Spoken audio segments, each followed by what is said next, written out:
কিভাবে সম্ভব আমি সাইদি সাহেবের ফাঁসির দাবিতে যাব অথবা কেউ দাবি করছে আমি তার পক্ষে থাকবো? তো আমি আল্লাহ পাকের কাছেও মাফ চাই, আল্লাহ পাক যেন আমাকে মাফ করে, আপনারাও আমাকে ক্ষমা সুন্দর দৃষ্টিতে দেখবেন। আসসালামু আলাইকুম ওয়া রাহমাতুল্লাহ। আশা করি সকলে ভালো আছেন। 2013 সালে শাহবাগের গণজাগরণ মঞ্চে আমার উপস্থিতি ইসলামপ্রিয় মানুষদের অন্তরকে ব্যথিত করে, ওই বিষয়টি নিয়ে আমি আজকে আপনাদেরকে কিছু কথা বলবো। 2008 সালে আইনুদ্দিন আল আজাদ রহমতুল্লাহ আলাই আমাকে জামিয়া ইকরা বাংলাদেশে এনে ভর্তি করা, আর আমার এখানে আসাটা আইনুদ্দিন আল আজাদ রহমতুল্লাহের হাত ধরে, উনি নিজে আমাকে এখানে ভর্তি করে দিয়েছেন, যার কারণে আমি এখানেই দাওরা হাদিস পর্যন্ত অধ্যয়নে ছিলাম। দ্বিতীয় বিষয় হলো শাহবাগে আমার যাওয়াটা কোন কেন্দ্র করে। দেখুন, আমরা জানি বাংলাদেশে আমরা যারা কওমি মাদ্রাসায় পড়েছি, তাদের আমাদেরকে যে কোনো জায়গায় নিয়ে যায়, যে কোনো একটা সমাবেশ, যে কোনো মিছিল, ছাত্ররা থাকে, ওস্তাদরা তাদেরকে নিয়ে যায়। তো সেই ক্ষেত্রে সেই জায়গাটা থেকে আমরা কিন্তু তখন ছাত্র, এবং 2013-12-13 যে সেশনটা ছিল, আমি ওই সেশনে মিশকাত জামাতে পড়ি। আমাদের কাছে কিন্তু তখন মোবাইলও আমরা মাদ্রাসায় চালাতাম না, ফেসবুক তো প্রশ্নই আসে না, আমরা সম্পূর্ণটাই মোবাইল ব্রাউজার এগুলোর বাইরে ছিলাম। তো হঠাৎ করে আমাদের ওস্তাদ একদিন বললেন যে চলো আমরা একটা মানববন্ধন করব, সংবাদ সম্মেলন করব, তোমরা আমাদের সাথে চলো। আমাদের সব ছাত্ররা মিলে আমরা তখন ওই জায়গাটায় ওস্তাদের সাথে যাই। আমরা কোথায় যাচ্ছি, কেন যাচ্ছি, বা আন্দোলনটা কি, তখনও কিন্তু আমরা এই আন্দোলন সম্পর্কে ওয়াকিফাল না। আমি মাওলানা ফরিদ নসরুল শাহ হুজুরের পিছনে দাঁড়ানো ছিলাম, অনেক ভিড়ের ভিতরে আমরা ছিলাম। তো হুজুর বক্তব্য দিচ্ছেন, এগুলো তখনও ভাবে আমি খেয়াল করিনি, অনেক পরে খেয়াল করেছি। আপনারা ভিডিওতে এটাও দেখে থাকবেন যে আমি সাইড পরিবর্তন করার চেষ্টা করছিলাম, এবং কেউ আমাকে ওখানে একটা সঙ্গীত গাওয়ার জন্য মোটামুটি জোর করা হয়েছিল যে একটা সঙ্গীত তুমি গাও। কিন্তু আমি ওখানে যাওয়ার পরে যখন ওদের পরিবেশ দেখেছি, তখন সাথে সাথে আমার মাথায় চলে আসছে, না এখানে তো আশাই ঠিক হয়নি, সঙ্গীত গাওয়া তো দূরের কথা। এবং এটা ছিল শাহবাগের ওই আন্দোলনটা শুরু হওয়ার কিছুদিন পরেই। অতঃপর ওই জায়গাটায় যখন আমরা যে জানলাম যে এখানে নাস্তিকদের এবং ছেলে মেয়ে একসাথে কি একটা অবস্থা, সাইদি সাহেবের ফাঁসি যাচ্ছে এবং অন্যান্য আলেমদের ফাঁসি যাচ্ছে, তখন সাথে সাথে মাথায় আসলো যে এই জায়গা তো আমার আসা ঠিক হয়নি, এবং যার কারণে আমি তখন ওখানে গজল পরিবেশন করিনি। এবং ওখান থেকে আসার পরে আমার অসংখ্য সঙ্গীত আপনারা দেখতে পাবেন। শাহবাগে যাওয়া তো আমার অবশ্যই খারাপ হয়েছে, যদিও এটা আমার অনিচ্ছা সত্ত্বে, আমার অনাকাঙ্ক্ষিত ভাবে, কিন্তু আমি তো এটা লালন করি না। সাইদি সাহেব প্রত্যেকটা মানুষের ভিতরে, হৃদয়ের ভিতরে প্রবেশ করে আছে, গ্রাম গঞ্জে, দেশ বিদেশে, এবং আমার ঘরে আমার মা, আমার বাবা, আমি সহ ছোটবেলা থেকে সাইদি সাহেব রহমতুল্লাহ আলাইহির বয়ান আমরা শুনি। তো সেখানে কিভাবে সম্ভব আমি সাইদি সাহেবের ফাঁসির দাবিতে যাব অথবা কেউ দাবি করছে আমি তার পক্ষে থাকবো? জন্য আপনারা দেখেছেন পরবর্তীতে সাইদি সাহেব রহমতুল্লাহ আলাইহির ইন্তেকালের পরেও আমি উনাকে নিয়ে আমার জুমার মসজিদে সরাসরি বলেছি, এবং কি উনার ইন্তেকালের আগেও অনেক মাহফিলে যে আমি উনার ব্যাপারে কথা বলেছি। কথা বলতে যে কিছু কিছু জায়গায় আমি কমিটির রোষানলের শিকারও হয়েছি। এটা শুধুমাত্র ব্যক্তিগত মহব্বত থেকে কিন্তু সাইদি সাহেব রহমতুল্লাহ আলাইহির ব্যাপারে আমার কথা বলা ছিল, কাউকে খুশি করার জন্য না।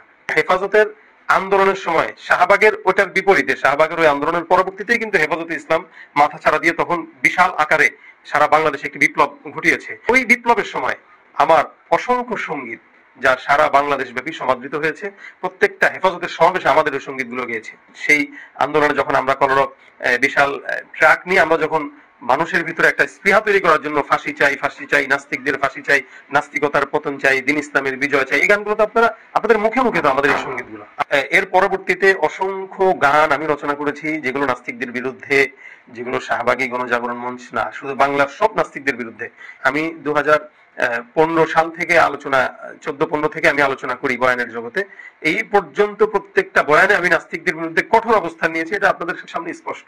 যার কারণে যার রেশ ধরে ঘাতক দালাল নির্মূল কমিটির কালামানিক যে লিস্টটি করেছিল 116 জনের শ্বেতপত্র, 116 জনের ভিতরে আলাদাভাবে 35 জনকে তারা সিলেক্ট করেছিল, যে 35 জনের ভিতরে আমার নামটাও ছিল। যার কারণে আমি প্রতিনিয়ত একটা গ্রেফতারের ভয় কাজ করতো আমার ভিতরে, এবং কি আমার জুমার মসজিদে অনেক সময় ডিবির লোক আসতো। আমার অনেক মাহফিল এরকম হয়েছে যে আমার লিস্টির কারণে প্রশাসনের গাড়ি যে আমার মাহফিল আমাকে মঞ্চে উঠতে দেওয়া হয়নি।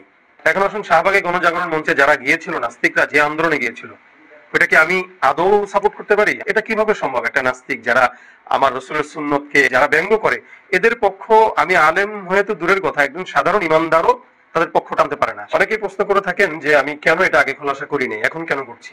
গতকাল মুফতি আরিফ বিন হাবিব সাহেবের একটি পোস্টে আমি ওস্তাদ কেন্দ্র করে আমি ফরিদ মাসুদ সাহেবের ব্যাপারে একটি কমেন্ট করেছি।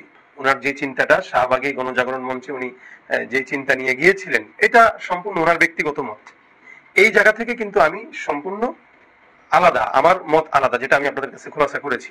যেহেতু আমি ওই জায়গায় একটি কমেন্ট করেছি, ওই কমেন্টকে কেন্দ্র করে অনেক ভাই কষ্ট পেয়েছেন। অনেক ভাই এই বিষয়ে গালাগালিও করেছেন, অনেকে মহব্বতের সাথে আমাকে ইনবক্সে জিজ্ঞাসা করেছেন। যারা ইনবক্সে মহব্বতের সাথে জিজ্ঞাসা করেছেন তাদেরকে আন্তরিক ধন্যবাদ। যারা গালি দিয়েছেন তাদেরকেও আমি তাদের জায়গায় সম্মান জানাই, কারণ তারা কষ্ট পেয়ে আমাকে গালি দিয়েছেন। এখন ক্লিয়ার করছি কেন, আগে করিনি কেন। আগে যে করিনি বিষয়টি এরকম না। আমি 2015 সালে আমার একটি আইডি ছিল, ওই আইডিতে আমি এই বিষয়টি নিয়ে একবার ক্ষমা প্রার্থনা করেছিলাম, ক্ষমা চেয়েছিলাম, এবং কি আমি জনে জনেও যারা আমাকে জিজ্ঞাসা করেছে সবার কাছে আমি এই কথাই বলেছি, ভাই দেখেন আমি আর বিষয়টা আমার অনাকাঙ্ক্ষিত, আমি মাফ চাই আপনারা যদি কষ্ট পেয়ে থাকেন। এমনকি বাংলাদেশের বড় বড় যারা সাইদি সাহেবকে অনুসরণ করে, জামাতে ইসলামের অনেক বড় বড় কর্মী যারা আছেন তাদের সাথেও আমার এই বিষয় নিয়ে অনেকের সাথেই কথা হয়েছে। আমাদের অঙ্গনে যারা কওমি ওলামা একরাম আছেন বড় বড়, ওনাদের সাথে আমার কথা হয়েছে। অর্থাৎ এই বিষয় নিয়ে আমার ব্যক্তিগত বড়দের সাথে আমার অনেক কথা হয়েছে, তাদেরকে আমি আমার এই অবস্থানটা ক্লিয়ার করেছি। আমভাবে ফেসবুকে আমার এটা বর্তমান সময়ে আবার নতুন করে বলা লাগছে এই কারণে, যেহেতু 2015 সালে আমি যে বিষয়টি বলেছিলাম যে আইডি থেকে ওই আইডিটা আমার ডিসেবল হয়ে যাওয়ার কারণে এই বিষয়টি ধামাচাপা পড়ে গিয়েছিল। আমি ভাবছি এটা নিয়ে আর বলার কোনো কারণ নাই, কারণ এটা তো মানুষ জানেই। নতুন করে আরিফ বিন হাবিব সাহেবের পোস্টে কমেন্টকে কেন্দ্র করে নতুন করে যারা কষ্ট পেয়েছেন, আমি এই কারণে অনেকে জানতো না, আবার নতুন করে জানছে, এই জন্য আমি আবার এই বিষয়টি খুলাসা করার জন্য আপনাদের কাছে আসছি। আমি আমার বিষয় বললাম, আমার এই বিষয়ে আমি আবার বলছি, আমার এই অনাকাঙ্ক্ষিত বিষয় আমার কোনো দিনই ভাই যারা আমাকে দেখেন, যারা আমাকে মহব্বত করেন, দূর থেকে ভালোবাসেন, এই বিষয়টি আমার অনাকাঙ্ক্ষিত। আমি আল্লাহ পাকের কাছেও মাফ চাই, আল্লাহ পাক যেন আমাকে মাফ করে। আপনারাও আমাকে ক্ষমা সুন্দর দৃষ্টিতে দেখবেন। কোনো সময় যদি আমার আবারও ভুল হয় আপনারা ধরিয়ে দিবেন, আমি নিজেকে শুধরে নেব। আপনারা ভাই হিসেবে ক্ষমা সুন্দর দৃষ্টিতে দেখবেন। আসসালামু আলাইকুম ওয়া রাহমাতুল্লাহ।